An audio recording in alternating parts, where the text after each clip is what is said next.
Friends, இந்த வீடியோவில் நம்ம பார்க்க போகிறது என்னன்னு பார்த்தீங்கன்னா, டிஎன்யூஎஸ்ஆர்பி எக்ஸாமோட எஸ்ஐ எக்ஸாம் இருக்கு இல்லையா, அந்த எக்ஸாமில் கேட்ட ப்ரீவியஸ் இயர் கொஷினில் டேட்டா இன்டர்பிரிட்டேஷன் டைப்பில் பார்க்க போகிறோம். ஸோ நேற்று ஒரு வீடியோ கொடுத்துருந்தேன், அதுவுமே டேட்டா இன்டர்பிரிட்டேஷன், அதாவது by chart, bar chart, bar graph, அதுக்கப்புறம் லைன் கிராஃப், டேபிள் வச்சு கேட்பாங்களே அந்த மாதிரி கொஷின்ஸ் தான் நம்ம பார்த்துட்டு வரோம். ஸோ அதில் இன்னைக்கு நம்ம பார்க்க போகிறது வந்து பை டயக்ராம். இந்த ரெண்டு இதெல்லாமே ப்ரீவியஸ் இயர் கொஷினில் இருக்குது. ஓப்பன் கேண்டிடேட் அண்ட் டிபார்ட்மெண்டல் கேண்டிடேட்க்கு தனித்தனி எக்ஸாம் வைப்பாங்களே அதில் இருக்குது. ஸோ அதை தான் நம்ம டிஸ்கஸ் பண்ண போகிறோம். ஃபர்ஸ்ட் இந்த டயக்ராமில் என்ன கொடுத்துருக்காங்கன்னு பாருங்கள். ஆக்சுவலாக இந்த டயக்ராமில் வந்து ABCDEFன்னு கொடுத்துருக்காங்க. அது ஒவ்வொன்றும் என்னென்னு கேட்டிருக்காங்க. அதாவது ஒரு குடும்பத்தில் மாதம் வந்து இவ்வளோ செலவாகுது, இவ்வளோ பர்சன்டேஜ் வந்து செலவாகுது அப்படிங்கிற மாதிரி செலவு கணக்கு தான் இங்கே வரைபடத்தில் கொடுத்துருக்காங்க. அதில் ஏனா உணவு, பீனா போக்குவரத்து, சீனா உடை, டீனா இதர செலவு, ஈனா சேமிப்பு, எஃப்னா வீட்டு வாடகை அப்படிங்கிறத கொடுத்துருக்காங்க. ஸோ இதில் இருந்து ஒரு 3 கேள்வி கேட்டிருக்காங்க. ஃபர்ஸ்ட் கொஸ்டின் என்னன்னு பாருங்க. குடும்பத்தின் மொத்த மாத வருமானம் 3080 எனில், ஸோ டோட்டல் அவரோட வருமானம் 3080 ரூபாய். இதில் ஒரு மாதத்திற்கு போக்குவரத்துக்கு மட்டும் அவர் எவ்வளவு தொகை செலவிடுறாரு அப்படின்னு பார்க்க போகிறோம். ஸோ போக்குவரத்துங்கிறது பி. ஸோ பி வந்து எவ்வளோ பர்சன்டேஜ் கொடுத்துருக்காங்க? 12%. அப்போ 3080 ரூபாயில் 12%ங்கிறது எவ்வளோ அப்படிங்கிறத கால்குலேட் பண்ண போகிறோம். ஸோ அப்போ 3080ல் 12% கண்டுபிடிக்கணும். So 12 divided by 100. ஸோ இதை சிம்பிளிஃபை பண்ணுங்கள். 0 0 கேன்சல் ஆயிரும். வேற என்ன அடிக்கலாம்? 6 12, 2 10, அவ்வளோதான், வேறு எதுவும் அடிக்க முடியாது. ஸோ இதை மல்டிப்ளை பண்ணி நீங்கள் போட்டிங்க அப்படின்னா என்ன வரும்னா 369.60 சம்திங்னு வரும். ஓகேவா? ஸோ 369.60 நம்ம ரவுண்ட் ஆஃப் பண்ணோம்னா 317 வரும். ஓகே. ஸோ அப்போ அவர் வந்து போக்குவரத்துக்குன்னு செலவழிக்கக்கூடிய ரூபாய் வந்து 370 ரூபாய். இது ஆன்சர். ஓகேவா? ஸோ அப்போ நமக்கு இங்கே தெரிஞ்சிருக்கணும் எப்படி பர்சன்டேஜ் கண்டுபிடிக்கிறது அப்படிங்கிறது. இதெல்லாம் ரொம்ப சிம்பிளான கொஷின் தான். நெக்ஸ்ட் கொஸ்டின் பாருங்க. ஒரு மாதத்திற்கு குடும்பம் எவ்வளவு வீட்டு வாடகை செலுத்துகிறது? ஸோ வீட்டு வாடகை எவ்வளவு செலுத்துது? அவரோட வருமானம் 3080 ரூபா. அதில் வீட்டு வாடகைக்குன்னு எவ்வளோ பர்சன்டேஜ்னு பாருங்க. எஃப்க்குரியது. ஸோ எஃப்ங்கிறது 15%. அப்போ நம்ம என்ன பண்ணணும்? இந்த 3080 ரூபாயில் 15% எவ்வளோன்னு கண்டுபிடிக்கணும். So 15 divided by 100. ஒரு 0 கேன்சல் பண்ணிடுங்க. 3 15, 2 10. ஸோ 2ஆல் அடித்தோம் அப்படின்னா 15 2 30, 4 2 8. ஸோ ஓகேவா? ஸோ 154ஐயும் 3ஐயும் மல்டிப்ளை பண்ணி போட்டோம் அப்படின்னா 4 3 12, மிச்சம் 1, 5 15, 16, மிச்சம் 1, 1 3 3, 462 ரூபாய். ஸோ அப்போ 3080ல் 15% வீட்டு வாடகைங்கிறது 462 ரூபாய். அடுத்த கொஸ்டின். ஒரு மாதத்திற்கு ஆடைக்காக எவ்வளவு தொகை செலவிட? உடைக்கு. ஓகேவா? கிளாத்திங்க்கு பார்த்தோம் அப்படின்னா உடைக்கு என்னது? சிங்கிற பர்சன்டேஜ். சி வந்து 18%. அப்போ நம்ம என்ன கண்டுபிடிக்கணும்? இந்த 3080 ரூபாயில் 18% எவ்வளோ? So 18 divided by 100. Again 0 cancel ஆயிரும். 9 2 18, 5 2 10.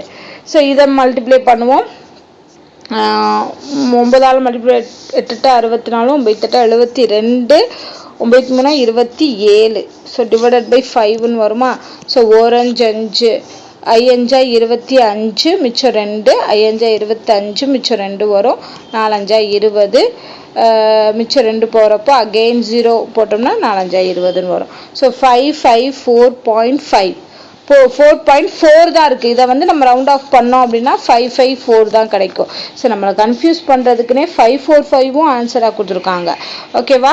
ஸோ இப்போ ஆன்சர் வந்து என்ன வரும்? 554 ரூபா மட்டும்தான். ஏன்னா பாயிண்ட்டுக்கு அப்புறம் 5 விட கம்மியான வேல்யூ வரதுனால ரவுண்ட் ஆஃப் பண்ணும்போது 554 ரூபா மட்டும்தான் வரும். ஸோ அவ்வளோதான் இதுக்குரிய ஆன்சர். ஸோ அந்த 3 கொஷினும் வந்து இதிலிருந்து கேட்ட கொஷின். ஸோ இதே மாதிரி இன்னொரு ப்ரீவியஸ் இயர் கொஷினில் கேட்டிருக்காங்க. அதே மாதிரி பை டயக்ராம் வச்சு தான் கேட்டிருக்காங்க.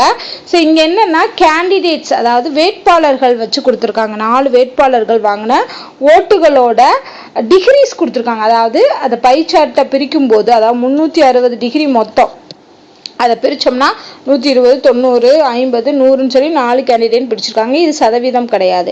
இவங்க என்ன சொல்லியிருக்காங்கன்னா மொத்த பதிவான செல்லுபடியாகும் வாக்குகளோட எண்ணிக்கை கொடுத்துருக்காங்க. ஸோ டோட்டலாக 720 வாக்கு தான் வந்து வாங்கியிருக்காங்க. அதில் ஒவ்வொருத்தரும் எவ்வளோ வாக்குகள் வாங்கியிருக்காங்கங்கிறத நம்ம தான் கால்குலேட் பண்ணணும். அதுக்கு ஒரு ஃபார்முலா இருக்குது. இப்போ ஃபஸ்ட்டு கேண்டிடேட் எடுத்துக்கிட்டோம் அப்படின்னா அவரோட ஓட்டு கால்குலேட் பண்ணணும்னா அவரோட ஆங்கிள், அவர் எந்த ஆங்கிள் இருக்காரு 120 டிவைடட் பை 360. ஏன் 360 போடுறோம்? சர்க்கிளோட ஆங்கிள் வந்து 360. ஸோ 360 போட்டு டோட்டல் நம்பர் ஆஃப் ஓட்ஸ் இந்த 720ஆல் மல்டிப்ளை பண்ணோம்னா அதுதான் அவர் வாங்கின ஓட்டு. இதே மாதிரி second candidate, third candidate, fourth கேண்டிடேட்டுக்கு நம்ம கண்டுபிடிச்சிக்கலாம். ஸோ இப்போ இங்கே என்ன கேட்டிருக்காங்கன்னு பாருங்க. ஃபர்ஸ்ட் கொஸ்டின், தேர்தலில் வெற்றி பெற்றவர் யார்? அவர் எத்தனை வாக்குகள் பெற்றார்? ஸோ இதுக்கு வந்து நீங்கள் இந்த ஃபார்முலா யூஸ் பண்ணணும் அப்படிங்கிற அவசியமே கிடையாது. ஏன் அப்படின்னா இங்கே என்ன கேட்டிருக்காங்க? டைரக்டாக கேட்டிருக்காங்க யார் வெற்றி பெற்றிருக்கா, எவ்வளோ ஓட்டு வாங்கியிருக்காங்க. ஓகேவா?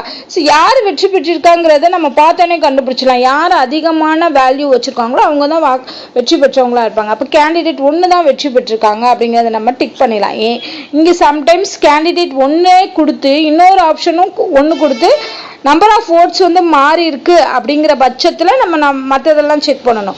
பட் இங்கே என்ன பண்ணியிருக்காங்க, 1 2 3 4 சொல்லி 4 வேட்பாளர்களையும் கொடுத்துருக்காங்க.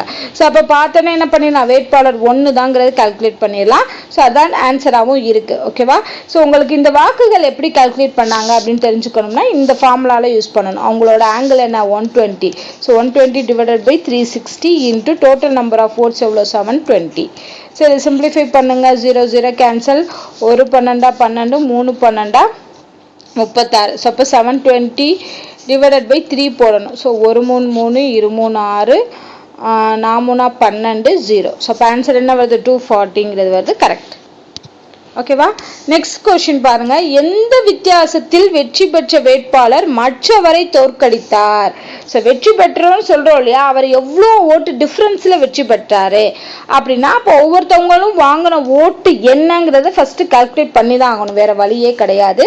ஸோ அப்போ ஃபர்ஸ்ட் வேட்பாளர் எவ்வளோ வாங்கியிருக்காரு 240ன்னு கண்டுபிடிச்சிட்டோம். இதே மாதிரி செகண்ட் வேட்பாளர் 90 போடணும். 90 டிவைடட் பை 360 இன்ட்டு 720. ஓகேவா? So 0 0 cancel. 9 4, 4ஆல் அடித்தோம்னா 1 4, அப்போ 8 32, 0. ஸோ அப்போ செகண்ட் வேட்பாளர் எவ்வளோ ஓட்டு வாங்கியிருக்காரு 180. தேர்ட் வேட்பாளர் என்னது 50. So 50 divided by 360 into 720.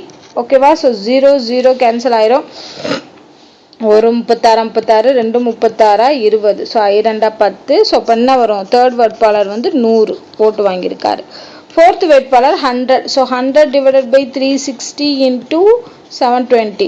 So again 0 0 cancel பண்ணிடலாம். 1 டைம் 2 டைம் அடிக்கலாம். ஸோ 200. அப்போ ஃபோர்த் வேட்பாளர் 200. ஸோ அப்போ ஃபர்ஸ்ட் 2 பொசிஷனில் இருக்கிறது யாரு? ஃபர்ஸ்ட்டு வந்து 240 ஓட்ஸ் வாங்கினவரும் செகண்ட் பொசிஷனில் 200 ஓட்ஸ் வாங்கினவங்களும் இருப்பாங்க. இப்போ இவங்களுக்கு இடையில தான் ஓட் டிஃப்ரென்ஸ் பார்க்க முடியும். ஓகேவா? ஸோ அப்போ 200க்கும் 240க்குமான டிஃப்ரென்ஸ் வந்து 40. அப்போ எவ்வளோ வித்தியாசத்தில் வந்து அந்த முதல் வேட்பாளர் ஜெயிச்சிருப்பாருன்னா 40 ஓட்டு வித்தியாசத்தில் ஜெயிச்சிருப்பாரு. ஸோ ஆன்சர் இதுக்கு 40. ஓகேவா? இப்படி தான் கால்குலேட் பண்ணணும். தேர்ட் கொஸ்டின் இதில் என்ன கேட்டிருக்காங்க பாருங்க. குறைந்தபட்ச வாக்குகளை பெற்றவர் யார்? ஸோ கம்மியான ஓட்ஸ் யார் வாங்கியிருக்கா? 100 ஓட்ஸ் வாங்கி தேர்ட் வேட்பாளர் தான் கம்மியான ஓட்ஸ் வாங்கியிருக்காரு. ஸோ அப்படிதான் அவர் தான் வந்து என்னது குறைந்தபட்ச வாக்குகளை பெற்றவர். ஸோ ஆன்சர் இதுக்கு 3, வேட்பாளர் 3.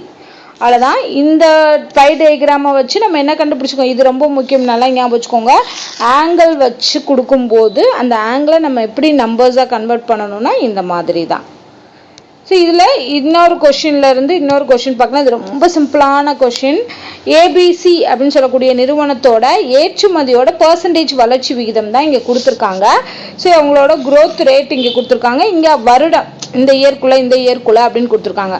ஃபர்ஸ்ட் பார்த்தீங்கன்னா மைனஸில் இருக்குது, அதுக்கப்புறம் இன்க்ரீஸ் ஆகுது, திரும்பி குறையுது, இன்க்ரீஸ் ஆகுது, குறையுது. ஸோ இந்த மாதிரி ஆசிலேஷனில் இருக்கு. இப்போ கொஸ்டின் என்ன கேட்டிருக்காங்கன்னு பார்ப்போம். ரொம்ப ஈஸியான கொஸ்டின் தான் கேட்டிருக்காங்க.